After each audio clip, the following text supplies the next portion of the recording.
होंगे, ठीक है। रेट्रोग्रेड कोलिन ये कैसे सेम उसी तरह एक ट्यूब डालते हैं एसोफेगस थ्रू स्टमक जाती हुई, और सेकेंड पार्ट ऑफ डिडनम के थ्रू बेलियरी ट्रैक में, ठीक है। अगर वहाँ पे कोई स्टोन हो तो वो ईआरसीपी के थ्रू निकाल सकते हैं। एक तो ये थेराप्यूटिक है और दूसरी ये डायग्नोस्टिक भी है, और हम बेलियरी ट्रैक देख भी सकते हैं और साथ ट्रीटमेंट भी कर सकते हैं, ठीक है। नेक्स्ट क्या है, अच्छा क्वेश्चन है, पोस्ट कोलिसिस्टिक्टोमी नकीबा। डॉक्टर कामरान थोड़ा ऊंची बोले, या फिर आपका वॉल्यूम शायद कम है, आवाज बहुत कम आ रही है। वॉल्यूम तो मेरी तरफ से ठीक है, आप लोग इस तरह करें कि हेडफोन लगाए तो शायद आवाज फिर से नहीं है, क्लियर आए। नहीं, आवाज बिल्कुल ही कम है। स्लो आ रही है। हाँ जी। सर बात बिल्कुल ठीक है, सही आ रही है मुझे। अच्छा ये पता नहीं कौन है डॉक्टर, आप देख ली शायद ये सिर्फ आपको स्लो आ रही है, तो इसका मतलब कि आपकी तरफ से मसला होगी। बाकियों को अगर सही आ रही है तो फिर मेरी तरफ से मसला नहीं होगा। जी सर जी, क्लियर आवाज है मुझे। ठीक है। अच्छा, ठीक है। ओके। डॉक्टर अरीन आप देख ले, शायद आपकी उसमें मसला हो, ठीक है। क्वेश्चन है, post cholecystectomy collection was found behind gallbladder, what to do.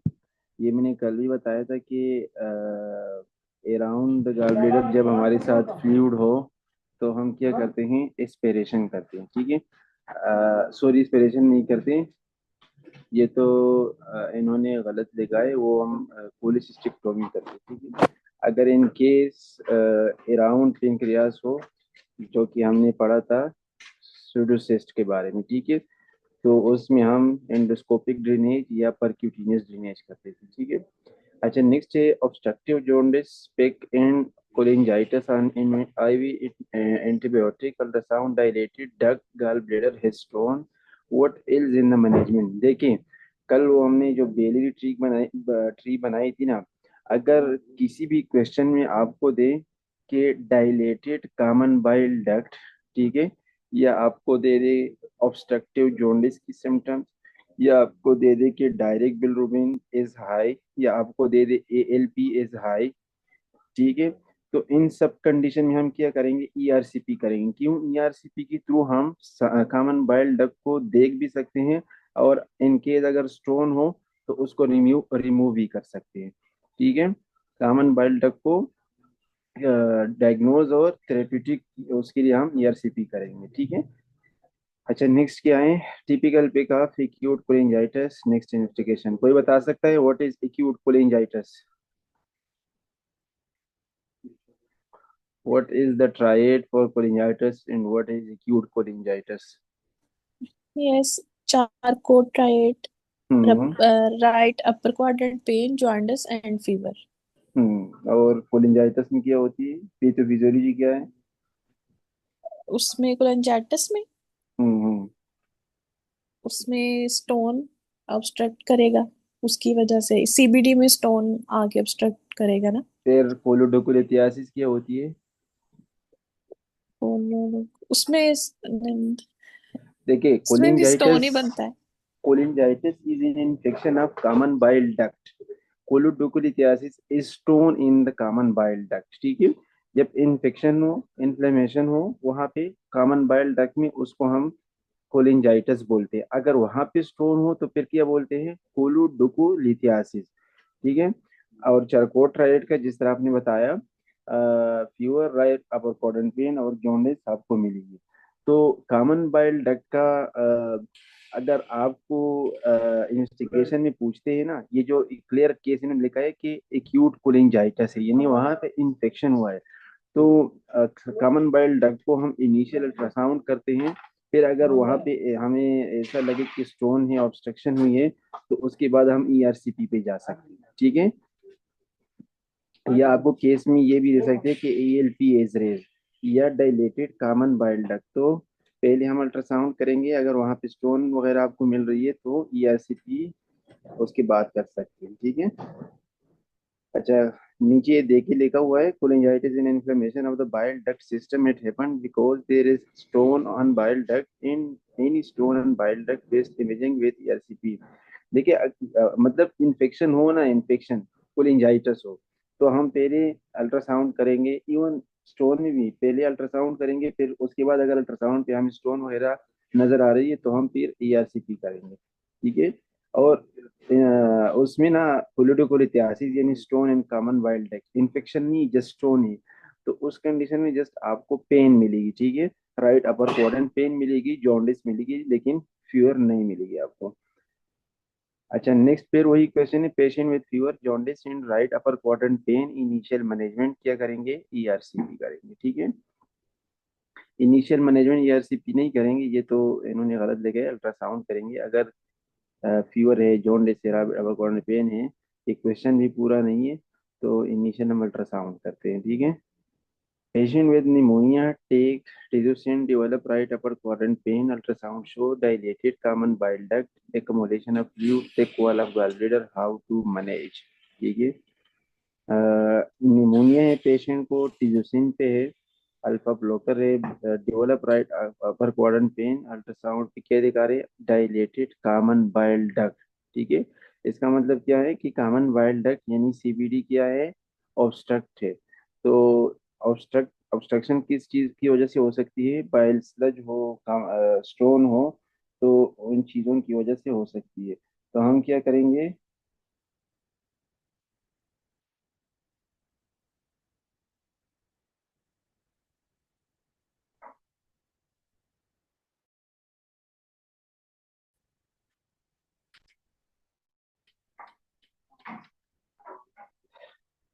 तो हम ERCP करेंगे। अच्छा, patient with history of cholelithiasis today present with abdominal pain after fatty meal on ultrasound, multiple gallbladder stone, thick wall, CBD 12.12 mm, what is next? हम यहाँ पे ERCP क्यों कर रहे हैं? वहाँ ऊपर तो लिखा है कि कोलिलिथियासिस है, तो फिर ERCP क्यों कर रहे हैं यहाँ पे? कोई बता सकता है? इसमें डायलेटेड आ रही है ना वो गॉल ब्लैक CBD, इसका मतलब स्टोन ऑब्स्ट्रक्ट हुआ है, तो हाँ, पहले ERCP से हम बिल्कुल स्टोन रिमूव एग्जैक्टली। करेंगे, फिर कोलिलिथियोसिस। हम्म। देखिए यहाँ पे CBD की साइज आपको दी है 12 mm। ठीक है। डायलेटेड है, कॉमन बल डक्ट डायलेटेड है, इसका मतलब है कि वहाँ पे ऑब्स्ट्रक्शन हुई है, तो हम क्या करेंगे? ERCP करेंगे। साथ देखिए कोलिलिथियासिस भी है, कोलिलिथियासिस यानी stone in gall bladder, cholelithiasis is stone in common bile duct. ठीक है, इसमें कंफ्यूज नहीं होना। Patient with calculus cholecystitis cum with acute attack when to do operation to. देखिए एक पेशेंट है, उसको कोलिलिथियासिस है, कोलिलिथियासिस के ऊपर क्या हुआ है? इन्फेक्शन में कोलिसिस्टाइटिस हो गई। तो हम सर्जरी कब करेंगे? जितना जल्दी हो सके, विद इन 72 आवर्स हम सर्जरी करेंगे, लेप्रोस्कोपिक कोलिसिस्टिक्टोमी। ठीक है। अगर हमने ट्रीट नहीं किया पेशेंट को, that can lead to sepsis, septic shock, हेप्सिस फॉर्मेशन, मल्टीपल ऑर्गन डिसफंक्शन। और ये भी मैं डिस्कस कर चुका हूँ कि सेप्सिस क्या होती है, सेप्टिक शॉक्स, और ये सारी चीजें हम डिस्कस कर चुके हैं। Should I repeat? याद है सबको? Sepsis, SIRS, severe sepsis, septic वो शॉक। रिपीट कर दें सेप्सिस वाला। देखिए 4 T's मैंने बताए थे, 4 T's। 4 T's यानी 4 T's से मतलब, T से टेकेपनिया, T से टेकिकार्डिया, T से TLC, नकीबा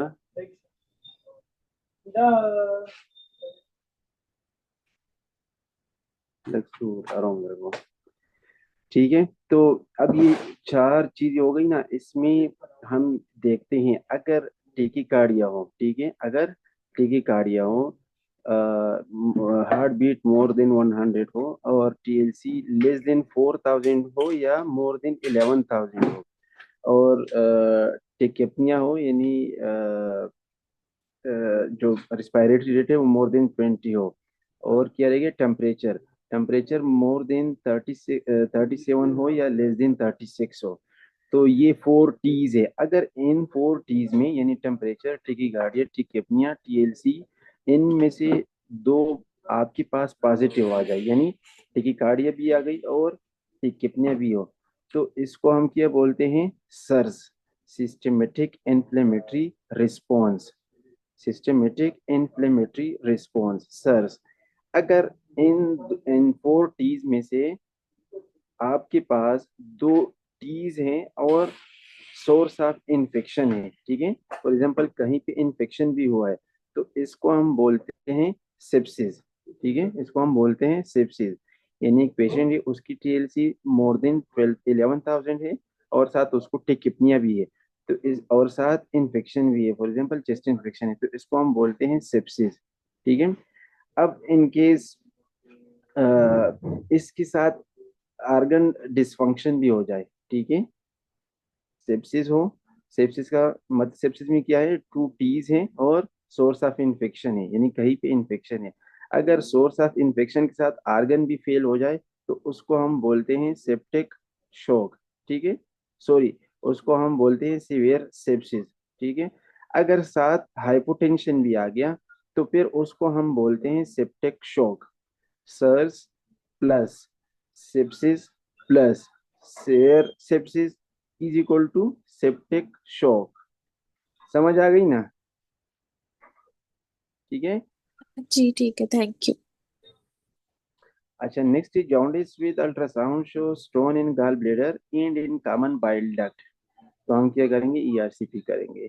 patient presented with signs and symptom of cholecystitis days after hospitalization. The patient recovered clinically and her labs returned back to normal except for amylase. What is your management? कोई बता सकते हैं कि इस case का diagnosis क्या है? ये हम कल डिस्कस कर चुके हैं। एक पेशेंट है, उसको क्या है? साइन सिम्टम ऑफ कोलिसिस्टाइटिस है, और कुछ दिनों बाद उसकी इमाइलेज लेवल ज्यादा हो गई। What's your diagnosis? ये कल हम डिस्कस कर चुके हैं।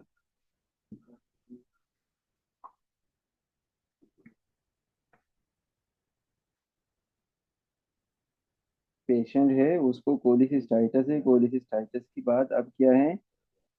चलो मैं आसान कर देता हूँ। अब पेनक्रियाटाइटिस है, इमाइलेज क्या शो कर रही है हमारे साथ? पेनक्रियाटाइटिस, ठीक है।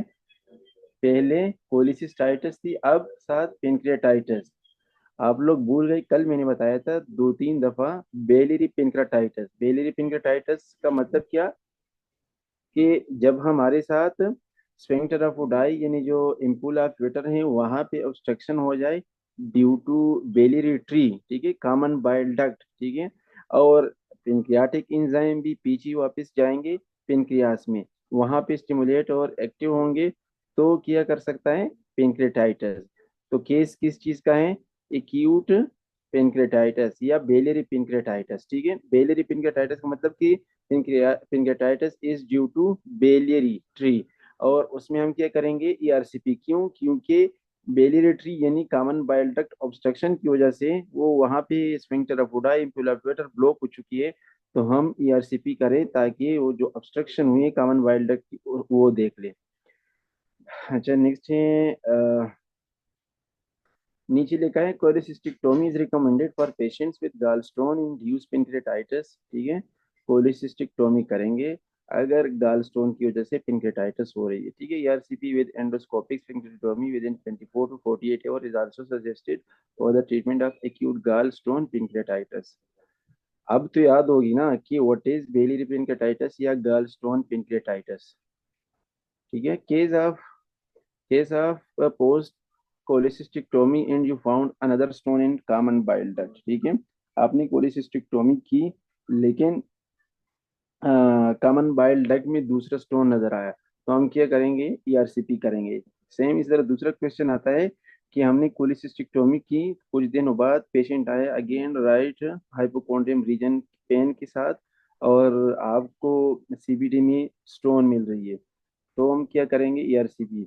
और बाद औकात पूछते हैं कि what could be the cause, तो वहां पे जब स्टोन रह जाती हैं तो उसी वजह से ये पेन हो सकती है। नीचे है patient presented with recurrent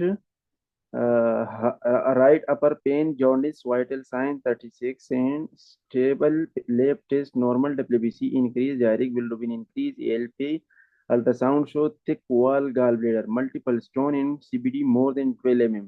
What is the next step? ठीक है। यहाँ पे फिर क्या है, ईआरसीपी है, क्यों? क्योंकि सीबीडी डायलेटेड है, ठीक है। यहाँ पे डॉक्टर जी ये जी, जो पॉलीपॉलिसिस्टेक्टमी में आया है, इसमें ये पहले डायग्नोस्टिक बेस नहीं होगा? आई मीन इसको ईआरसीपी पहले नहीं करेंगे? अगर सीपीडी में कुछ होगा तो दैट कैन बी शो, और दे, फिर दे, नहीं, कोलिसिस्टेक्टमी को। देखिए देखिए, ये जो केस इन्होंने ऊपर लिखा है ना, इसमें गाल स्टोन थी, ठीक है।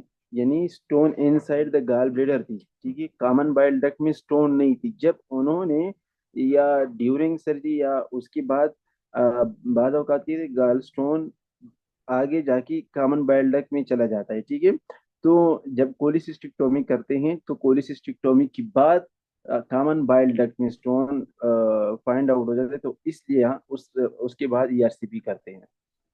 ईआरसीपी हम तब करते हैं जब हमारे साथ स्टोन सीबीडी में हो, ठीक है ना।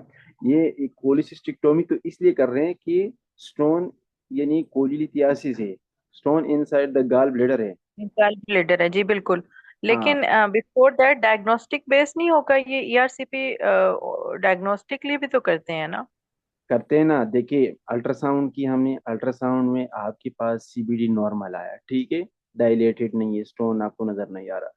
तो जस्ट स्टोन आ रहे हैं आपके पास गाल ब्लेडर में, आपने की कोलिसिस्टिक्टोमी। अब कोलिसिस्टिक्टोमी करने के बाद दोबारा पेशेंट आया आपके पास राइट अपर क्वाड्रेंट पेन के साथ। जब आपने अल्ट्रासाउंड किया, अल्ट्रासाउंड में आपको सीबीडी डायलेटेड मिल गया, तो अब नेक्स्ट आप क्या करोगी फिर? अभी समझ एग्जैक्टली। आ गई ना? ओके। हाँ, सेम लाइक थैंक यू। नीचे भी यही क्वेश्चन है कि सीबीडी मोर देन 12 सेंटीमीटर, यानी सीबीडी डायलेटेड है। अब यहाँ पे डायरेक्टली आपको बता रहे हैं कि कॉमन बाइल डक्ट डायलेटेड है for 12 centimetre, so in this case we will go for ERCP, ठीक है ना। ऊपर हमें बताया नहीं था, पहले पहले हमने कोलिसिस्टिक्टोमी की, उसके बाद हमें पता चला कि कॉमन बाइल डक्ट डायलेटेड है, ठीक है ना। अच्छा, नेक्स्ट है post laparoscopic cholecystectomy presented after few days with abdominal distension and ascites and abdominal pain, what will you do? ठीक है, ये फिर वही क्वेश्चन है, ठीक है। ऊपर जो हमने पढ़ा कि लेप कोली के बाद पेशेंट आया, एब्डोमिनल डिस्टेंशन एसाइटिस। अच्छा, ये केस दूसरा केस है, ये हमने ग्रुप में एमसीक्यू में भी डिस्कस किया था। डॉक्टर जैनब ने इसकी फिर वो भी पूछी थी रीजन कि ईआरसीपी हम क्यों करेंगे इसका, बल्कि ईआरसीपी आंसर भी नहीं है, ये मैं फिर आगे बताऊंगा। लेकिन अगर कोई किसी को पता चल सकता हो इस केस में कि यहाँ पे क्या हो रहा है, हम ईआरसीपी क्यों कर रहे हैं यहाँ पे, व्हाट्स द केस, यहाँ पे केस क्या है। लेप कोली की बात ऊपर तो बता रहे हैं ना कि सीबीडी में आपको स्टोन मिली थी, यहाँ पे बता रहे हैं कि लेप कोली की बाद after few days abdominal distension मिल रही है और एसाइटिस मिल रही है। इसका मतलब क्या है कि there is something wrong in the abdomen, ठीक है। ये है लीक, ठीक है। लेप कोली की बाद लीक हो रही है, यहाँ पे शायद इन्होंने लिखा हो, ये क्या लिखा है, this is post coli bile leak, देखिए इन्होंने लिखा भी है, देखिए यहाँ पे देखिए, this is post coli bile leak, ठीक है। यानी कोलिसिस्टिक्टोमी के बाद बेलिट्री से कहीं लीक हो रही है एब्डोमेन में। जब लीक होगी तो आपके पास एब्डोमेन डिस्टेंडेड मिलेगी, एसाइटिस मिलेगी, एब्डोमिनल पेन मिलेगी, ठीक है। और इसमें हम ट्रीटमेंट करते हैं ईआरसीपी प्लस स्टंटिंग, ठीक है। स्टंट लगाते हैं, वो किसी ने एक एमसीक्यू शेयर किया था, तो वो यही केस था, ठीक है। हम ईआरसीपी करेंगे, मैंने बताया ERCP is a diagnostic plus therapeutic, ठीक है। तो हम क्या करेंगे, ईआरसीपी के थ्रू स्टंट पास करेंगे, जहां से लीक हो रही हो उसी लीक को स्टंट के थ्रू बंद कराएंगे। अच्छा, नीचे है ये, इसका आंसर आप लोग बता दें। आफ्टर लॉन्ग ईआरसीपी यानी retrograde cholangiopancreatography patient hypotensive with pain, most common site injured. ERCP में कौन सा साइट मोस्ट कॉमनली इंजर्ड होती है? ड्यूडेनम। यस। और कल हमने एक दूसरी केस पढ़ी थी कि अगर सर्जन इसको काट देते हैं, जो नॉर्मल जो पाथवे हैं पेलियरी ट्री में। तो तो have फिर to हम क्या duodenum करते हैं वाला junction that we हाँ, create, right? तो वो जंक्शन फिर कहाँ पे क्रिएट करेंगे? Hepato Have to जियोजेनी duodenum. जियोजेनिस्टोमी, ठीक है, हेपेटो Hmm. जियोजेनिस्टोमी। अच्छा, नेक्स्ट वही फिर क्वेश्चन है, most common organ damage in ERCP is duodenum. Patient post cholecystectomy day 8 or 9 develop right mouth corner pain and fever 38.5. What is your management? ठीक है, हम paracetamol और एंटीबायोटिक ये देंगे। और ये केस है सेल्डियनाइटिस का। सेल्डियनाइटिस का मतलब कि इन्फ्लेमेशन या infection of the salivary gland. तो आपको मैंडिबल स्वेलिंग मिलेगी, फीवर मिलेगी, पोस्ट ऑप हम एंटीबायोटिक देंगे। ठीक है, सेल्डियनाइटिस इन्होंने यहाँ पे लगाई है। अच्छा, patient do cholecystectomy 8 days ago. Now he have pain in angle of the mouth. फिर वही क्वेश्चन है। Patient came with right upper quadrant pain, ultrasound finding thickening gallbladder wall, peristaltic fluid and stones. What is the best intervention? यहाँ पे हम drainage क्यों नहीं कर रहे हैं? लेप्रोस्कोपिक कोलिसिस्टेक्टोमी क्यों कर रहे हैं? क्योंकि गॉल ब्लैडर में स्टोन है तो उसको सारे को रिमूव ही कर देंगे, यही बेहतर है ज्यादा ड्रेन करने की। आपने कल बताया था ना, वो काफी वो हाँ, No, यही it's टॉक्सिक मैं होता very, है। very sensitive to do anything. I mean, we cannot expirate for that. तो एग्जैक्टली हम मैं यही इसको सुनना dilate नहीं चाहता कर था। सकते। It is very, very the bile is very poisonous for the body. Bill, बिल्कुल। इसलिए हम क्या करेंगे, लेप्रोस्कोपी कोलिसिस्टेक्टोमी करेंगे। और उसमें हमने क्या पढ़ा था, पेनक्रियाटिक सिस्ट में जब अराउंड पेनक्रियास फ्लूइड होती है तो हम देखते हैं अगर लेस देन 6 सेंटीमीटर हो साइज जो फ्लूइड है अराउंड पेनक्रियास, तो हम जस्ट ऑब्जर्व करते हैं। एसिम्प्टोमेटिक हो जस्ट ऑब्जर्व करते हैं। अगर मोर देन 6 सेंटीमीटर हो तो फिर हम क्या करते थे, एंडोस्कोपिक ड्रेनेज करते थे। अगर more Drainage. Then 6 centimetre plus infected हो तब हम परक्यूटेनियस ड्रेनेज करते थे। यहाँ पे ड्रेनेज नहीं करनी, यहाँ पे कोलिसिस्टिक्टोमी करनी है। अच्छा, next is 6 week post M I patient plan to do cholecystectomy. अच्छा, यहाँ पढ़ ले, इस चीज को पढ़ ले, फिर वहाँ आपको समझ आ जाएगी। जब एम आई हुई हो, रिसेंटली एम आई हुई हो, अगर एम आई का पेशेंट है वो आपके पास आया, कोलिलिथियासिस कोलिसिस्टाइटिस, मतलब जो कोलिसिस्टिक्टोमी की नीड है वो है, मतलब हमने उसमें कोलिसिस्टिक्टोमी करनी है। तो फिर हमने देखना होता है कि जो एम आई के पेशेंट होते हैं हम उसमें क्या करते हैं, स्टंट वगैरह डालते हैं। ठीक है, अगर स्टंट मेटल का हो, ठीक है, स्टंट, ये दो किस्म की स्टंट होती है जो स्टंट लगाते हैं, ठीक है, पीसीआई में। एक मेटल स्टंट होता है और दूसरा ड्रग एलूटिंग स्टंट का मतलब है कि उसमें एक खास किस्म की ड्रग होती है जो कि वो ब्लड में शामिल होती रहती है। ठीक है, अगर जस्ट मेटल स्टंट डाली हो तो उस कंडीशन में अगर एम आई 6 मंथ पहले हुई हो, ठीक है, या सॉरी 6 वीक पहले हुई हो, तो आप कोलिसिस्टिक्टोमी कर सकते हैं। ठीक है, अगर ड्रग ए लूटिंग स्टंट डाला हुआ है तो सर्जरी कब करेंगे, कोलिसिस्टोमी आफ्टर 6 मंथ। ठीक है, ड्रग ए लूटिंग स्टंट हो तो आफ्टर 6 मंथ सर्जरी करेंगे, कोलिसिस्टिक्टोमी। दूसरी बात, अगर अगर हार्ट एम आई के साथ हार्ट फेलियर हो या लो इजेक्शन फ्रैक्शन हो। लो इजेक्शन फ्रैक्शन का मतलब यही है कि हार्ट फेलियर, नॉर्मल हमारे साथ इजेक्शन फ्रैक्शन कितना है, 56%। ठीक है, और लो इजेक्शन फ्रैक्शन हो या हार्ट फेलियर हो तो हम क्या करेंगे, ओपन कोलिसिस्टिक्टोमी यानी ओपन सर्जरी करेंगे। अगर जस्ट एम आई हुई हो, कोई हार्ट फेलियर ना हो, कोई इजेक्शन फ्रैक्शन लो ना हो, तो हम फिर क्या करेंगे, लेप्रोस्कोपिक कोलिसिस्टिक्टोमी। समझ आ गई इस चीज की? जी बिल्कुल। ठीक है। अच्छा, अब क्वेश्चन पे आ जाए। क्वेश्चन में क्या लिखा है, 6 weeks post M I patient plan to do cholecystectomy. देखिए यहाँ पे जस्ट एम आई पेशेंट दिया है और 6 हफ्ते पहले उसने उसको एम आई हुई थी। अब कोलिसिस्टिक्टोमी कर सकते हैं या नहीं? ठीक है, यहाँ पे क्वेश्चन ये कंप्लीट भी नहीं है। तो हम उसी, अगर यहाँ पे क्वेश्चन में देते कि जस्ट देयर मेटल की स्टंट डाली हुई है तो हम क्या करेंगे, 6 वीक्स में यानी उसी टाइम कोलिसिस्टिक्टोमी कर सकते हैं। ठीक है, अगर आपको दे दे कि ड्रग इल्यूटिंग स्टंट डाला हुआ है तो आफ्टर 6 मंथ कोलिसिस्टेक्टोमी कर सकते हैं, ठीक है। अच्छा, नीचे आ जाए गाल ब्लेडर पोलिप्स में। जिस तरह पोलिप होते ऊपर जीआई इसोफेगस में और नीचे जीआई में, तो सेम उसी तरह गाल ब्लेडर में भी आपको पोलिप्स मिल सकती है। जिस तरह नोज में मिल सकती है, तो गाल ब्लेडर में भी आपको पोलिप्स मिल सकती है। गाल ब्लेडर की पोलिप्स हो तो फिर हम क्या करते हैं, यहाँ पे आ जाए। अगर पोलिप की साइज 6 to 9 mm हो तो हम अल्ट्रासाउंड करेंगे 6 मंथ में, ठीक है। और पेशेंट स्टेबल हो तो एनुअली कर सकते हैं। अगर पोलिप की साइज मोर देन 10 सेंटीमीटर हो, यहाँ पे नहीं लिखा शायद, तो हम फिर क्या करेंगे, अल्ट्रासाउंड करेंगे। सॉरी, ये नहीं है यहाँ पे,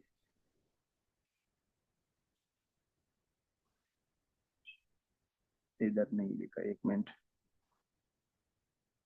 हाँ, ये लिखा, ये देखिए।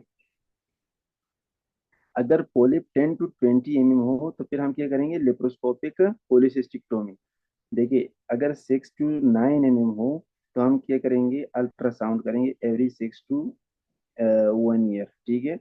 अगर उसकी साइज लेस देन 5 mm हो, अगर साइज लेस देन 5 mm हो, फिर हम 1 year में अल्ट्रासाउंड करते हैं। कहाँ पे लिखा है, यहाँ पे लिखा है, ये देखिए। अगर लास्ट में देखिए, अगर 5 mm हो, लेस देन 5 mm हो, ultrasound 6 month and then stable in size annually, ठीक ठीक है। तो हम एनुअली करते हैं, मतलब स्टेबल होते हैं मोस्टली पेशेंट। अगर स्टेबल हो तो हम एनुअली करते हैं। अगर 6 to 9 mm हो तो हम 6 मंथ में अल्ट्रासाउंड करते हैं, ठीक है। अगर 10 to 20 mm हो, ठीक है, ये देखिए, ये पॉइंट। अगर 10 to 20 mm हो तो फिर हम क्या करते हैं, लेप्रोस्कोपिक पोलिसिस्टिक्टोमी करते हैं। अगर पोलिप के साथ आपको रिस्क फैक्टर्स मिल रहे गाल ब्लेडर स्टोन की, ये रिस्क फैक्टर कहाँ पे, यहाँ पे। रिस्क फैक्टर में क्या है, एज मोर देन 50 हो, इंडियन एथनिसिटी हो, सिसाइल पोलिप्स हो। सिसाइल पोलिप्स का मतलब है कि the polyps don't have stock, ठीक है। ये इस ऐसे पोलिप्स होते हैं ना, जैसे म्यूकोजा के साथ बिल्कुल अटैच हो, थोड़ी सी रेज हो, ज्यादा रेज ना हो, बिल्कुल स्टार्च इसमें बिल्कुल नहीं होती, तो उसको हम सिसाइल पोलिप्स बोलते हैं, ठीक है। अच्छा, अगर पोलिप्स में आपके पास पेनक्रियाटिक कैंसर की रिस्क फैक्टर हो, पेनक्रियाटिक की रिस्क फैक्टर कौन सी है, एज मोर देन 50 हो, इंडियन एथनिसिटी हो और सिसाइल पोलिप्स हो, ठीक है। तो उस कंडीशन में हम फिर क्या करते हैं, हम करते हैं सर्जरी। और एक है प्राइमरी स्क्लेरोटिक कोलिंजाइटिस। अगर पोलिप से प्लस प्राइमरी स्क्लेरोटिक कोलिंजाइटिस है, उस कंडीशन में फिर हम क्या करेंगे, कोलिसिस्टिक्टोमी करेंगे, ठीक है। एक साइज रखिए, याद रखिए, अगर लेस देन 5 mm हो हम क्या करते हैं, अल्ट्रासाउंड इन 1 year। अगर साइज 6 to 9 mm हो, अल्ट्रासाउंड करते हैं एवरी 6 मंथ, ठीक है। अगर साइज मोर देन 10 हो, 10 to 20 mm हो, तो हम कोलिसिस्टिक्टोमी करते हैं, ठीक है। और अगर रिस्क फैक्टर हो पेनक्रियाटिक कैंसर की, ठीक है, तो फिर हम क्या करते हैं, कोलिसिस्टिक्टोमी करते हैं। समझ आ गई इस चीज की।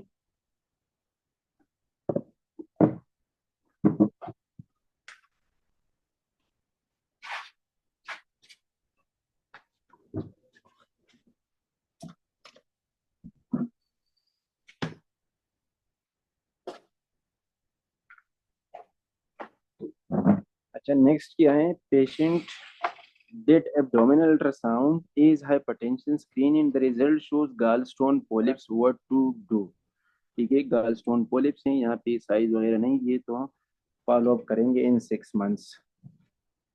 नकीबा,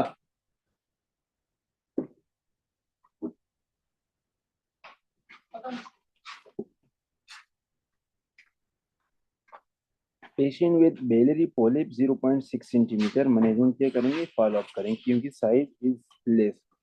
फिर नीचे लिखा है, अगर gall bladder polyp less than 10 mm हो। और अच्छा, एक बात मुझसे रह गई है, अगर एल्डरली हो, ठीक है, यानी मोर देन 50 हो, तो फिर उस कंडीशन में भी हम क्या करते हैं, कोलिसिस्टिक्टोमी करते हैं, ठीक है। अगर लेस देन 50 year old हो तो फिर हम फॉलो अप करेंगे आफ्टर एवरी 6 मंथ या इन ईयर, ठीक है। अच्छा नीचे आ जाए, cholecystectomy 6 years back, presented with vomiting, increase bowel sound, movement, exaggerated adhesion यानी ऑब्स्ट्रक्शन। ठीक है, कोलिसिस्टिक्टोमी की 6 साल बाद पेशेंट प्रेजेंट हुआ वोमिटिंग, और देखिए जो भी सर्जरी हो तो सर्जरी की स्पेशली एब्डोमिनल सर्जरी, उसमें आपको कॉम्प्लिकेशन मिल सकती है, लेट कॉम्प्लिकेशन एडहेशन। ठीक है, एडहेशन तो सबको पता है। तो जब एडहेशन होगी, एडहेशन की वजह से आपको ऑब्स्ट्रक्शन मिल सकती है, बाउल ऑब्स्ट्रक्शन मिल सकती है, और वोमिटिंग, इंक्रीज बाउल साउंड, ये किसकी फीचर है? ऑब्स्ट्रक्शन की फीचर है। नीचे जाए, non case of small gallstone presented with jaundice, स्लेप show high alkaline phosphatase, high conjugated bilirubin. Next is what is your diagnosis here? कोई बता सकता है? सबसे लास्ट क्वेश्चन है, non case of small gallstone presented with jaundice, ठीक है, high ALE and high conjugated bilirubin. Diagnosis क्या है? Cholelithiasis. Cholelithiasis stone in gall bladder होते हैं। ठीक है, पॉलीडोकोलिथेसिस। बिल्कुल। ऑब्स्ट्रक्शन है ना, कॉमन बाइल डक्ट में ऑब्स्ट्रक्शन है। ठीक है, तो ऑब्स्ट्रक्ट कॉमन बाइल डक्ट में जब ऑब्स्ट्रक्शन हो तो हम सबसे पहले, मैंने आपको स्टार्ट में बताया क्या करते हैं, एब्डोमिनल अल्ट्रासाउंड। यहाँ पे आपसे क्वेश्चन पूछ रहे हैं कि नेक्स्ट आप क्या करेंगे। ठीक है, देखिए यहाँ पे, देखिए नीचे लिखा हुआ शायद नहीं लिखा। ठीक है, तो जब भी दो तीन चीजें याद रखिए, एक अल्कलाइन फॉस्फेटेज एएलपी, अगर ये रेज हो क्वेश्चन में ही आपको दे, मैं बार बार बता रहा हूँ, अगर क्वेश्चन में आपको बता दे कि अल्कलाइन फॉस्फेटेज रेज है या डायलेटेड कॉमन बाइल डक्ट है और कंजुगेटेड बिलिरुबिन हाई है।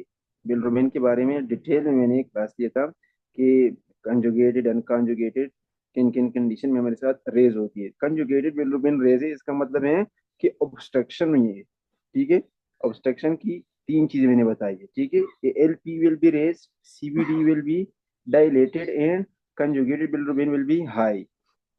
तो हम क्या करेंगे, सबसे पहले एब्डोमिनल अल्ट्रासाउंड, और अगर एब्डोमिनल अल्ट्रासाउंड पे आपके पास इन्होंने केस में ये देता अगर कि स्टोन है, तो फिर हम क्या करते हैं, ईआरसीपी करते हैं। Pregnant 10 weeks complaining of attack of biliary colic in the past 5 weeks, treatment. ठीक है, तो प्रेगनेंसी में सेकेंड ट्राइमेस्टर में लेप्रोस्कोपिक कोलिसिस्टिक्टोमी कर सकते हैं। देखिए एक पेशेंट ने प्रेग्नेंट है, उसको एक बार बेलेरी अटैक या बेलेरी कोलिक की अटैक आ गई, तो हम क्या करते हैं, जस्ट सपोर्टिव मैनेजमेंट। अगर बार बार रिकरेंट हो रही हो तो फिर हम सर्जरी कर सकते हैं कोलिसिस्टिक्टोमी इन सेकेंड ट्राइमेस्टर। अच्छा एक्यूट, नेक्स्ट है acute cholecystitis present with right upper quadrant pain, fever and leucocytosis. Patient with acute cholecystitis should be treated with in, मैंने आपको बताया कि कोलिसिस्टिक्टोमी कब करनी है, विद इन 72 hours। ठीक है,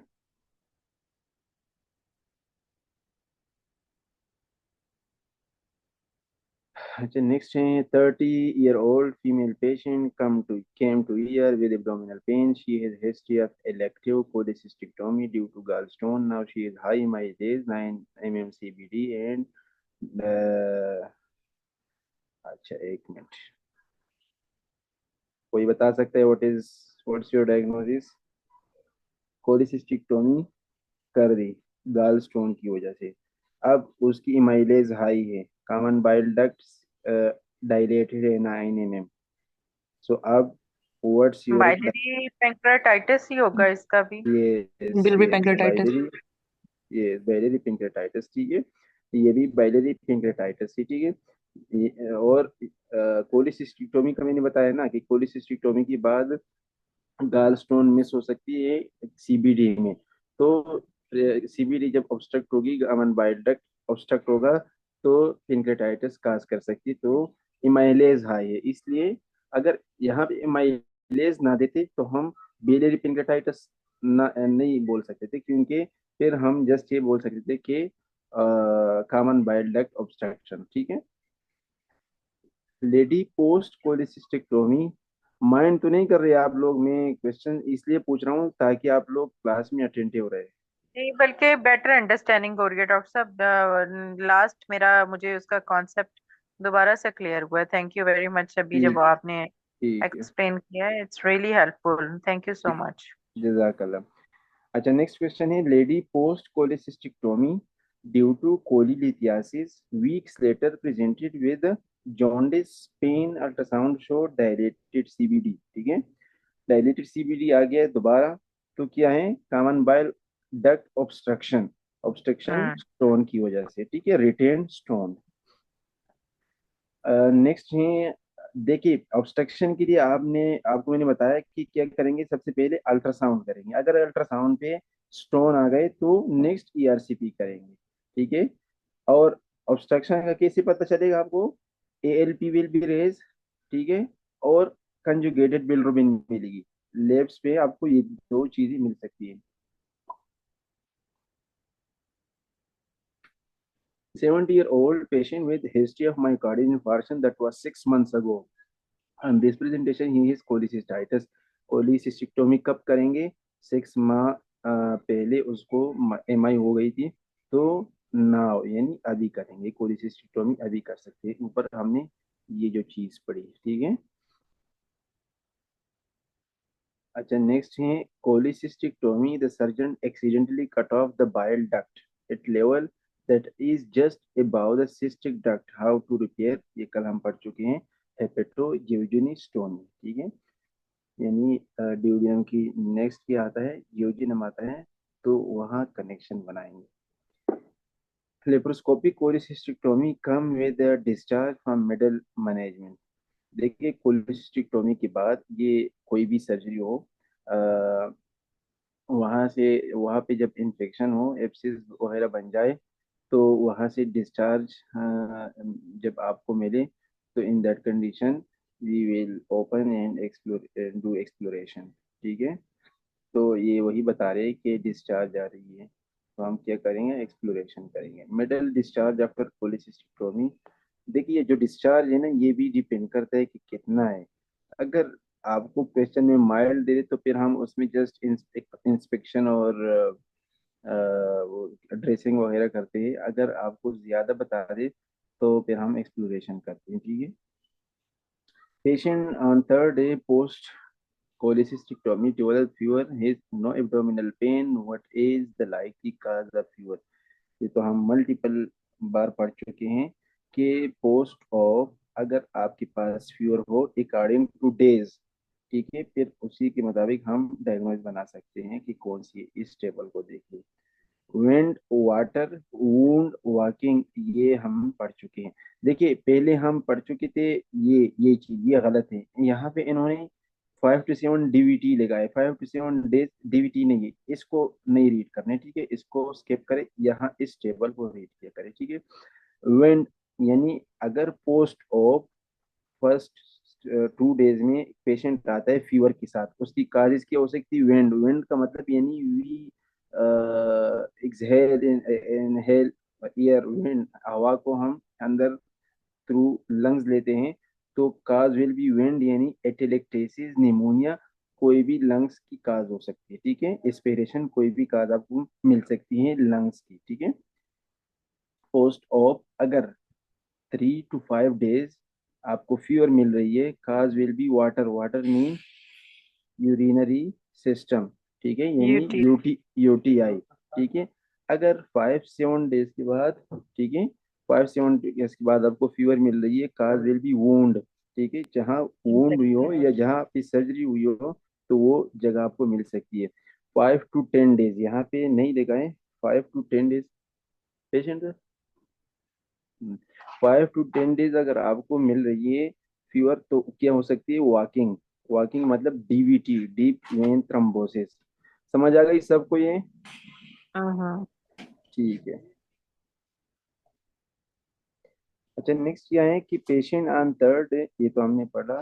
नीचे आ जाए, patient post cholecystectomy presented early, don't mention which day, with fever and lung consolidation. ठीक है, एटेलेक्टेसिस एंड अल्ट्रासाउंड शोड कोई बता सकते हैं व्हाट इज एटेलेक्टेसिस? एटेलेक्टेसिस क्या है? एटेलेक्टेसिस में होता है ना, ये lung is just like balloon, ठीक है। जब हम एयर को इनहेल करते हैं, it will blue blew up like a balloon, ठीक है। तो जब लंग में ऐसी कोई मसला हो कि हम एयर को इनहेल नहीं कर सकते, लंग में कोई कंसोलिडेशन हो, कोई इन्फेक्शन हो, और alveoli unable to dilate, inhale नहीं कर सकते, तो अल्वियोलाई क्या हो गए? अल्वियोलाई क्या बोलते हैं उसको, कोलेप्स कर जाएंगे। जब कोलेप्स होंगे तो lungs will be unable to dilate, ठीक है। वो हवा से नहीं भरेंगे, तो इसको हम बोलते हैं एटेलेक्टेसिस। और एटेलेक्टेसिस का केस आपको किस तरह देते हैं कि मीडियस्टिनम या trachea is deviated to the effect towards the affected side. Pneumothorax और प्लूरल इफ्यूजन में हम यही पढ़ते हैं ना कि ट्रेकिया या मिड लाइन या mediastinum deviated to opposite side, क्योंकि वहां पे प्लूरल केविटी में फ्लूइड या एयर आ जाती है, तो जो ट्रेकिया होता है वो दूसरी साइड पे शिफ्ट कर देते हैं। लेकिन एटेलेक्टेसिस में क्या होती है, यहाँ पे वो जो इन्फ्लेशन होती है वो खत्म हो जाती है, कोलेप्स हो जाते हैं। जब अल्वियोलाई कोलेप्स हो जाए तो जो ट्रेकिया वगैरह हो जाती, मिड लाइन होती है, वो उसी तरफ डिविएट हो जाती है। ठीक है, इसकी समझ आ गई ना? अच्छा, नेक्स्ट हाँ। है ultrasound show 10/12 collection of fluid in laser से, ठीक है। फिर वही फ्लूइड आ गई। देखिए यहाँ पे हम ड्रेनेज क्यों कर रहे हैं? क्योंकि यहाँ पे ये जो फ्लूइड है ये पस है, एप्सिस है। क्यों, कैसे पता चला हमें कि ये एप्सिस है? यहाँ से पता चला, फीवर से, ठीक है। मैंने बताया था कि एप्सिस की जो टेम्परेचर। जो फीचर्स हैं वो आपको याद होनी चाहिए। फीवर आपको दे सकते हैं, या on end of fever, spikes, chills with rigors, ये सब चीजें आपको दे सकते हैं। तो एब्सिस में या पस में हम क्या कर रहे हैं? परक्यूटिनियस ड्रेनेज करेंगे, ठीक है। और एंटीबायोटिक साथ यूज करेंगे।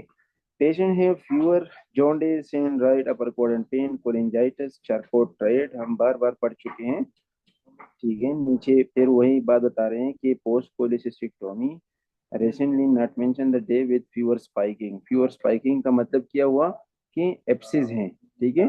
एक ही वर्ड में आपने डायग्नोसिस बनानी होगी, ठीक है। यहाँ पे फीवर स्पाइकिंग है और साथ इन्होंने एप्सिस लिखा भी है, ठीक है। अच्छा, हम क्या करेंगे? एप्सिस हो तो ड्रेनेज करेंगे, ठीक है।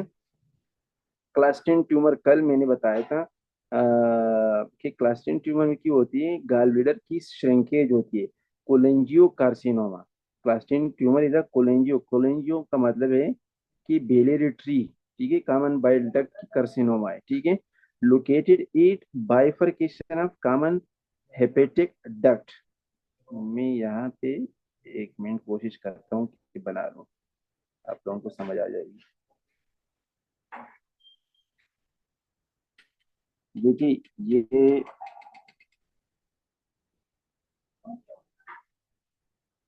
ये गाल ब्लेडर है, ठीक है। यहाँ से डक्ट आता है, सिस्टिक डक्ट, ठीक है। यहाँ से ये है लीवर, यहाँ से आते हैं राइट और लेफ्ट हेपेटिक डक्ट, ठीक है। ये दोनों मिलके क्या बनाते हैं? Common hepatic duct. ये जो दोनों है ना, ये दोनों क्या बनाते हैं? Common hepatic duct. और ये सिस्टिक डक्ट और ये कॉमन हेपेटिक डक्ट मिल के क्या बनाएंगे? Common bile duct. ये हमारे साथ क्या है? ये है CBD। समझ आ गई ना? ठीक है। अब यहाँ पे बाइफर्केशन ऑफ कॉमन हेपेटिक, यहाँ पे ये बाइफर्केशन यहाँ पे हुई है, ठीक है। यहाँ पे आपको मिलेगा क्या? क्लस्टिन ट्यूमर। यहाँ पे आपको क्लस्टिन ट्यूमर मिलेगी, कॉमन बाइल डक्ट को भी सप्रेस करेगी और हेपेटिक डक्ट को भी, ठीक है। इसमें होती क्या है? यहाँ पे ट्यूमर जब हो जाए तो एज अ रिजल्ट वापिस ये जो गाल ब्लेडर है तो यहाँ पे जो वो होती है बाइल, वो श्रिंक हो जाएगी, तो इसमें आपको गाल ब्लेडर श्रिंकेज मिलेगी। जीबी यानी गाल ब्लेडर श्रिंकेज। समझ आ गई अब क्लस्टरिंग ट्यूमर की? जी जी आगे। बिल्कुल। ठीक है। और इसमें आपके साथ Someone message in the WhatsApp group, allow me please. Okay,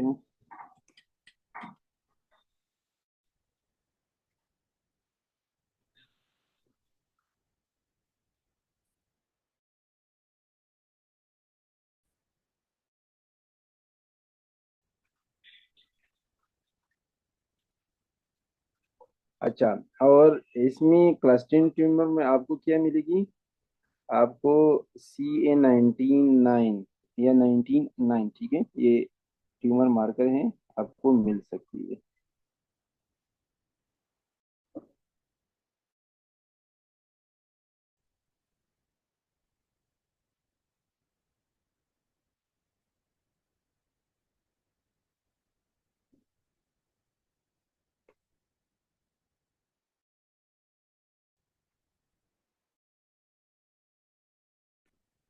अच्छा, नेक्स्ट क्या है? Patient after prolonged difficult ERCP developed neck, chest and abdomen surgical emphysema. What was injured? देखिए, ये चेस्ट एब्डोमेन एम्फीसीमा क्यों मिल रही है आपको? क्योंकि परफोरेशन हुई है। परफोरेशन कहाँ पे हुई है? ड्यूडिनम में। ईआरसीपी की क्या है वो complication? Duodenum perforation. Duodenum already rupture. Already हम पढ़ चुके, ठीक है। तो एम्फीसीमा या क्रेपिटस वगैरह आपको मिल सकती है। अच्छा, नेक्स्ट है right upper quadrant pain and dilated common bile duct, what is the diagnosis? ठीक है, राइट अपर क्वाड्रेंट पेन है, कॉमन बाइल डक्ट डायलेटेड है, क्या है? कोलोडोकोलिथियासिस यानी stone in common bile duct. एक है cholelithiasis, stone in gall bladder. Choledocholithiasis, stone in common bile duct, confuse नहीं होना, ठीक है। तो कोलोडोकोलिथियासिस में आपको क्या मिलेगी? Dilated common bile duct, raised ALP, और कंजुगेटेड एस्ट्रोजन या direct bilirubin will be high, ठीक है। और कोलोलिथियासिस के लिए हम क्या करते हैं? ERCP करते हैं, ठीक है। JIT पे आ जाएं। Patient smoker came with severe pain generalized in the abdomen in examination was tenderness and guarding। मैंने कल भी बताया था कि guarding, tenderness, diffuse abdominal pain, diffuse guarding, ये किस चीज की है? एक फीचर किस चीज की है? परफोरेशन की, ठीक है। अल्कोहलिक पेशेंट है और अब उसको जनरलाइज्ड पेन हो रही है एब्डोमिन में, और एग्जामिनेशन पे क्या मिल रही है आपको? Tenderness and guarding. तो ड्यूडिनल परफोरेशन हो सकती है, ठीक है। परफोरेशन कहीं भी हो सकती है, लेकिन उन्हें डायरेक्टली ड्यूडिनल परफोरेशन लिखा है, ठीक है।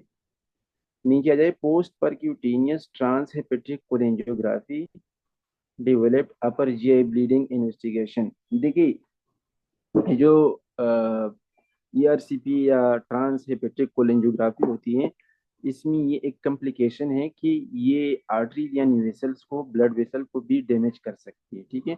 अगर वो डैमेज हो जाए तो उसको देखने के लिए कि ये ब्लीडिंग कहाँ से हो रही है, तो हम क्या करेंगे? CT एंजियोग्राफी करेंगे। समझ आ गई कि नहीं? जी डॉक्टर साहब। ठीक है। Elderly smoker with dysphagia showed high grade dysplasia management. ये हम सर्वाइकल कैंसर में भी डिस्कस कर चुके हैं कि अगर हाई ग्रेड डिस्प्लेजिया हो, हाई ग्रेड डिस्प्लेजिया का मतलब कि मेलेग्नेंट हो, कैंसरस सेल हो, ठीक है, तो हम क्या करेंगे? रिसेक्शन करेंगे। अब यहाँ पे डिस्फेजिया यानी एसोफेगस में हाई ग्रेड डिस्प्लेजिया मिल रही है, तो हम क्या करेंगे? Endoscopic mucosal resection. Cervical cancer में हमने पढ़ा था कि लो ग्रेड हो या एस्कस हो, तो फिर हम वो उसी के मुताबिक वो ट्रीटमेंट करते थे। अगर हाई ग्रेड हो तो हम क्या करते थे? रिसेक्शन करते थे। सेम यहाँ पे भी अगर हाई ग्रेड डिस्प्लेजिया दे तो रिसेक्शन करते हैं, ठीक है। Best diagnostic test to detect ischaemia is stress echo. What's the difference between ischaemia and necrosis? बच्चों वाली क्वेश्चन है। Ischaemia mean absence that of reach up of oxygen. Ischaemic हो जाता है, डिफिशिएंसी हो जाती है, there is insufficiency of oxygen. Hmm. Necrosis mean the cells, they are not capable to absorb that and they are going to dead die. हो जाते हैं, बिल्कुल एग्जैक्टली। इस्कीमिया में ब्लड सप्लाई कंप्रोमाइज हो जाती है, ठीक है। जब ब्लड सप्लाई कंप्रोमाइज होगी, ऑक्सीजन नहीं जाएगी, तो दैट्स इस्कीमिया। और इस्कीमिया की वजह से, अगर इस्कीमिया फॉर लॉन्ग टाइम हो, तो जब सेल की डेथ हो जाती है, उसको हम नेक्रोसिस बोलते हैं, ठीक है। अब इस्कीमिया को हम कैसे मालूम करेंगे? हम कैसे मालूम करेंगे कि इस एरिया को ब्लड जा रही या नहीं जा रही? तो हम क्या करेंगे, स्ट्रेस इको, यानी ट्रेडमिल एक्सरसाइज, ट्रेडमिल पे जो हम इको या ईसीजी करते हैं, उसको हम स्ट्रेस डॉक्टर इको मैंने बोलते हैं। इलेक्टिव में काम किया हुआ है मॉलिक्यूलर में, so I know this stress echo. Hmm. तो क्या करते हैं कि ब्लड सप्लाई मालूम करते हैं कि देखिए, जब हम एक्सरसाइज या ट्रेडमिल पे रनिंग करते हैं, तो ब्लड सप्लाई की डिमांड ज्यादा हो जाती है। जब ब्लड सप्लाई की डिमांड ज्यादा हो जाती है, जहाँ पे फॉर एग्जांपल ब्लड जाने के लिए ऑब्स्ट्रक्शन हुई हो, वहाँ पे जहाँ जाने के रास्ता बंद हो, तो हमें पता चल जाएगी कि इस एरिया को इस्कीमिया होगी। इस्कीमिया होगी तो नेक्रोसिस होगी, ठीक है। What is sign in radiology for duodenal ulcer? Clover leaf, ये पिक्चर देखिए, ये इसको क्लोवर लीफ बोलते हैं। ये आपको एक्सरे में मिल सकती है ड्यूडिनल अल्सर में, ठीक है। Old man suddenly had vomited 2 episodes of bloody vomit. Physical exam shows no tenderness or his abdomen or sternal area. He is stable. What is your diagnosis? Mallory Weisstier. Mallory Weiss tear. देखिए, ये है हमारे साथ oesophagus, ठीक है। इसमें हमारे साथ क्या होती है? सबसे पहले आप ये होती है म्यूकोजा, फिर सब म्यूकोजा, फिर मस्कुलेरस, ठीक है। ये 3 लेयर्स है, ठीक है। इनकेस एक पेशेंट है, उसको बार बार वोमिटिंग की वजह से जो एसिड रिफ्लेक्स HCl वगैरह होती है, वो स्टमक से आती है, तो ये जो म्यूकोजल लेयर होता है, ये लेयर इसको डैमेज करेगा, इसको डैमेज करेगा। जिस ये लेयर डैमेज हो, इसमें जब ये डैमेज हो, इसकी वजह से ब्लीडिंग आ सकती है, ठीक है। ब्लीडिंग आ सकती है due to severe vomiting. The damage to mucosal layer is called Mallory Weiss tear, ठीक है। अब इन केस इतनी शदीद वोमिटिंग हो कि ये तीनों लेयर्स को, म्यूकोजा, सब म्यूकोजा, मस्कुलरस, ये तीनों को कट करके, ये तीनों को इन्वॉल्व करके, ये जो ये क्या है? ये इसोफेजियल ल्यूमन है, ये जो एरिया है, ठीक है। अब यहाँ से यहाँ तक कंप्लीट वाल्व को परफोरेट करे, इसको फिर हम क्या बोलते हैं? बूरहेव सिंड्रोम, ठीक है। अब आपको क्लिनिकली कैसा पता चलेगा कि ये बोरहेव सिंड्रोम है या मेलियरी वेस्टियर है? बोरहेव में आपको हाइपोटेंशन मिलेगी, क्रेपिटस मिलेगा, ठीक है। और मेलियरी वेस्टियर में जस्ट आपको क्या मिलेगी? यहाँ पे जो केस में दिया हुआ है कि 2 episodes of bloody vomit, physical exam show no tenderness.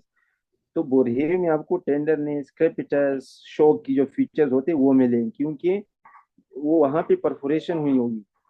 तो बोरहेव में ट्रीटमेंट इज सर्जरी, और मेलियरी वेस्टियर में जस्ट सपोर्टिव ट्रीटमेंट होती है। जस्ट वोमिटिंग को कंट्रोल करें तो मेलियरी वेस्टियर खुद ब खुद ठीक हो जाएगी। समझ आ गई?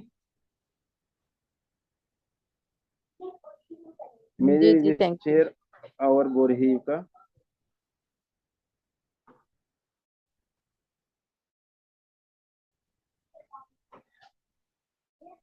अच्छा, नेक्स्ट फिर वही है 24 और vomiting after food poisoning, develop haematemesis on endoscopy, blood streak. अच्छा, ये भी बता सकते हैं कि ब्लड स्ट्रीक ऑन वोमिटस, ठीक है। तो ब्लड की स्ट्रीक मिलेगी, सेम जिस तरह एनल पैथोलॉजी में ब्लड स्ट्रीक मिलेगी स्टूल पे in anal fissure, just like anal fissure. अगर इसोफेजियल म्यूकोजल में आपको टेयर मिले, तो उसको हम मिलियरी वेस्टियर बोलते हैं। Adult patient, I forgot the age, maybe in 30, have repetitive vomiting, come with mild bleeding. Mallory Weiss syndrome, what is the appropriate management? मैंने आपको बताया कि हम कंजर्वेटिव मैनेजमेंट करेंगे, ठीक है, फ्लूइड देंगे और पीपीआई वगैरह या एंटी एमेटिक, ताकि उसको वोमिटिंग को स्टॉप कर सके। कंट्राइंडिकेशन टू लीवर ट्रांसप्लांटेशन, एक पेशेंट है उसको सिरोसिस भी है और अल्कोहल भी पी रहा है, तो in that condition we can't do liver transplantation. Patient with hepatitis B, cirrhosis with ascites and have 6 centimeter lesion found in with the high vascularity, treatment is chemoembolization। देखिए, जो liver cirrhosis होती है या cancer होता है liver में, ठीक है, वहां पे अगर कैंसर का मतलब क्या है कि जब हमारे साथ सेल ज्यादा हो जाती हैं, हाइपरप्लेजिया हो जाती है, हाइपरट्रोफी हो जाती है, ठीक है, तो सेल ज्यादा हो जाती है, तो एक्स्ट्रा सेल्स बन जाते हैं, अनडिफरेंशिएटेड सेल्स बन जाते हैं, ठीक है, तो उन सेल्स को ब्लड सप्लाई भी होगी। तो हम क्या करेंगे कि हम ऐसी केमिकल या ऐसी ड्रग उन वेसल्स में डालेंगे कि उन वेसल्स को हम क्या करेंगे, फाइब्रोस करें। स्क्लेरोजिंग कोलिंजाइटिस तो सबने पढ़ा होगा, उसमें क्या होती है कि स्क्लेरोजिंग होती है, फाइब्रोसिस हो जाती है, ठीक है, तो उन वेसल्स को जो सप्लाई कर रही है अनडिफरेंशिएटेड मेलिग्नेंट सेल्स को, उन वेसल्स में हम कीमो एम्बोलाइजेशन का मतलब यही है कि उसमें हम कीमो यानी ड्रग्स डालेंगे उन वेसल में कि वहां पे फाइब्रोसिस कर ले और ब्लड सप्लाई बंद हो जाए। अच्छा, नीचे आ जाए, trans catheter arterial chemoembolisation is a minimally invasive procedure perform in interventional cardiology to restrict a tumour's blood supply. समझ आ गई ना? अब इस जुमले लिख दो और आपको आसानी होगी। Patient with chronic hepatitis B then discovered 70% of the liver was multiple lesion. Hepatocellular carcinoma, chronic hepatitis B उसमें हुआ, तो हम क्या करेंगे, कोलोनोस्कोपी। क्यों? क्योंकि लिवर मेलिग्नेंसी पहले कहाँ मेटास्टेसिस होती है उसकी, कोलोन में, तो इसलिए हम कोलोनोस्कोपी करेंगे to rule out colon cancer, ठीक है। हमने पढ़ा था कि मेलिग्नेंसी में हम क्या करते हैं, स्टेजिंग, एमआरआई और सीटी वगैरह to see the extent of the metastasis. तो अगर हेपेटाइटिस का केस दिया हो और साथ आपको मिलिग्नेंसी की कुछ फीचर्स दिया हो, तो हम नेक्स्ट क्या करेंगे, नेक्स्ट अगर क्वेश्चन में पूछे तो हम कोलोनोस्कोपी करेंगे, ठीक है। कोलोनोस्कोपी क्यों? क्योंकि लिवर कैंसर मेटास्टेसिस हो सकती है सबसे पहले कोलोन में। Male patient smoker have history of appendectomy. His brother have Crohn. What is the risk factor to develop Crohn? Crohn disease के लिए रिस्क फैक्टर क्या है? फैमिली हिस्ट्री, ठीक है। और smoking is good for ulcerative colitis, ठीक है, यहाँ पे शायद दिया भी हो, लेकिन अगर आपसे कोई पूछे कि कौन सी डिजीज के लिए स्मोकिंग अच्छी है, वो है अल्सरेटिव कोलाइटिस, ठीक है। Case of GRD with high grade dysplasia what will you do? वही क्वेश्चन दोबारा आ गया, हम क्या करेंगे, एंडोस्कोपिक रिसेक्शन करेंगे, ठीक है। Patient underwent pneumodilatation for achalasia cardi present after a while with signs of esophageal perforation. Ask about management. Achalasia में क्या होती है, loss of lower esophageal sphincter tone, ठीक है। Achalasia इजी है या थ्रू डायग्राम समझाऊं? मेरे ख्याल से इजी है। what you people say, समझाऊं कि नहीं? रिपीट कर ले, सबको हो जाएगा फिर एक दफा अगर प्लीज। ठीक है, ये जो इसोफेगस होता है और स्टमक होता है, इस जो जंक्शन होता है, जो जहाँ से इसोफेगस और स्टमक कनेक्ट होते हैं, इस जंक्शन यहाँ पे स्फिंक्टर होते हैं, ठीक है। तो अगर ये स्फिंक्टर लूज हो जाए, इसमें टोन लूज हो जाए, ठीक है, लॉस ऑफ इस लोअर इसोफेजियल स्फिंक्टर, ठीक है, टोन, तो हम तो फिर क्या होगा, एक्लेजिया होगी, ठीक है। एक्लेजिया का ये मतलब है। और एक्लेजिया की ट्रीटमेंट में हम फिर 3-4 ट्रीटमेंट करते हैं। एक करते हैं हम क्या, बोचुलिज्म टॉक्सिन इंजेक्ट करते हैं, बोचुलिज्म टॉक्सिन। सॉरी, यहाँ पे लोअर एसोफेजियल स्फिंक्टर की टोन बढ़ जाती है, मैंने बोला कि कम हो जाती है, लेकिन बढ़ जाती है, स्ट्रेच कंट्रेक्शन ज्यादा हो जाती है, ठीक है। और इसलिए एक्सरे पे आपको बर्ड बिग साइन नजर आएगी। यहाँ पे मैं आपको थोड़ा समझाऊँ, एक मिनट। देखिए ये स्टमक है, ठीक है, और ये आपके पास है एसोफेगस, ठीक है। यहाँ ये जो जंक्शन है ना, यहाँ पे आपके पास है स्फिंक्टर, ठीक है, लोअर एसोफेजियल स्फिंक्टर, ठीक है, LES जिसको हम बोलते हैं, ठीक है। अब इक्विलिब्रियम में क्या होती है, ये जो स्फिंक्टर है ये कंट्रैक्ट हो जाती है, ठीक है, रिलैक्स नहीं होती, अनेबल टू रिलैक्स, ये इस तरह कंट्रैक्ट हो जाती है। जब ये कंट्रैक्ट हो जाए तो एसोफेजियल जो ल्यूमेन है वो नेरो हो जाएगी, ठीक है। अब जब हम पेशेंट को बेरियम मील देंगे, अब बेरियम मील जब इस ल्यूमेन के थ्रू आएगी और जब यहाँ पे आएगी आपको ये इस तरह बिल्कुल नैरो से नजर आएगी, इसको हम बर्ड बीक अपीयरेंस बोलते हैं एक्सरे पे, ठीक है। अच्छा, इसमें हम फिर ट्रीटमेंट क्या करते हैं, ट्रीटमेंट में हम बोचुलिज्म टॉक्सिन देते हैं, क्योंकि ये जो स्फिंक्टर है इसको रिलैक्स करेगा, ये स्फिंक्टर को बोचुलिज्म टॉक्सिन रिलैक्स करेगा। एक दूसरा हम क्या करते हैं, बेलून निमोडाइलेटेशन, इस तरह कुछ नाम है, बेलून डालते हैं, ठीक है। यहाँ पे ये इस तरह है ना, यहाँ पे हमने इसको यहाँ पे अंदर बेलून डाल दिया, बेलून अप किया, फिलअप किया, जब फिलअप करेंगे ये रास्ता ओपन हो जाएगी, ये स्फिंक्टर ओपन हो जाएगी, ठीक है, ठीक है। और तीसरा जो कि मोस्ट डेफिनेटिव सर्जरी है उसको हम बोलते हैं हेलर मायोटोमी। हेलर मायोटोमी में हम क्या करते हैं, ये जो स्फिंक्टर है इसको कट करते हैं और रिमूव करते हैं, जो स्फिंक्टर है जो कंट्रैक्शन हुई है उसको हम रिमूव करते हैं, उसको हम हेलर मायोटोमी बोलते हैं। अच्छा, नीचे निमोटिक डायलिटेशन, यहाँ पे जो इन्होंने लिखा है कि हेल्दी फीमेल विद डिस्फीजिया डायग्नोज के लिए बिस ट्रीटमेंट, इन्होंने निमोटिक डायलिटेशन लिखा है, बोचुलिज्म इंजेक्शन, फंडोप्लाइगेशन, ये इन्होंने लिखा है, लेकिन मोस्ट स्पेसिफिक या यहाँ पे ये लिखे इन्होंने लिखा है मायोटोमी, मायोटोमी यानी हेलर मायोटोमी, सर्जरी का नाम है हेलर, HILAR, हेलर मायोटोमी, ठीक है। वो ऑप्शन में नहीं है इसलिए इन्होंने निमोटिक डायलिटेशन लिखा है। निमोटिक डायलिटेशन का मतलब कि बेलून डालते हैं, बेलून को फिलअप करते हैं और स्फिंक्टर को रिलीज करते हैं या रिलैक्स करते हैं। Volvulus location, most common location is sigmoid volvulus, ठीक है। वल्वुलस को सबको पता होगा कि ट्विस्टिंग ऑफ कोलोन, ठीक है। और वल्वुलस की उस पे आपको क्या मिलेगी, एक्सरे पे बीन शेप, ठीक है, बीन शेप, लोबिया, ठीक है, वो शेप आपको मिलेगी एक्सरे पे। और मोस्ट कॉमन साइट क्या है, सिग्मोइड वल्वुलस। और volvulus can lead to bowel obstruction, ठीक है। तो हम क्या करेंगे, सिग्मोइड ट्रीटमेंट में क्या करेंगे, सिग्मोइड कोलेक्टोमी करेंगे। अच्छा, नेक्स्ट है Y shape colon sigmoid volvulus, what to do, sigmoidoscopy करेंगे, ठीक है। Old patient history of vomiting with palpable mass, imaging finding Y shape. Next action is sigmoidoscopy. ये Y shape जो है ना, ये असल में obstruction की फीचर है, ठीक है। Next, old male with generalised abdominal pain, ascites, constipation, x-ray, massively enlarged loop up to right part, ठीक है। सिग्मोइड कहाँ पे है, लेफ्ट लोअर क्वाड्रेंट में आती है, ठीक है।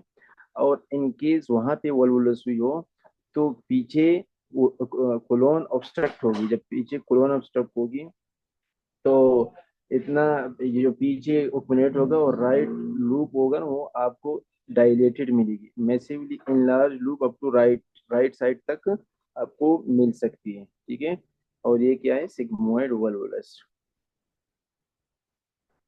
आज के लिए मेरे ख्याल ये काफ़ी है, 19 स्लाइड्स हमने किए, कल इंशाल्लाह 20 से स्टार्ट करेंगे, ठीक है। किसी को कोई क्वेश्चन है?